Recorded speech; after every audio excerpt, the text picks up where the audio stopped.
సమన్వయ సమావేశం ఏర్పాటు చేయడం జరిగింది. దీనిలో ముఖ్యంగా ఈ భద్రతకు సంబంధించి పోలీస్ శాఖ తరఫున తీసుకోవాల్సినటువంటి ఏర్పాట్ల గురించి మరియు గణేష్ మండల నిర్వాహకులతోని మరియు కాలనీ పెద్దలు తర్వాత కొంతమంది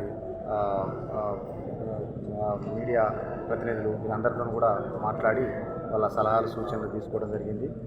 ముఖ్యంగా గణేష్ ఉత్సవాలు ప్రశాంత వాతావరణంలో జరగడం కోసం ఇవన్నీ కూడా ముందస్తు ఏర్పాట్లు సమన్వయ సమావేశం ఏర్పాటు చేసుకొని చర్చించడం జరిగింది.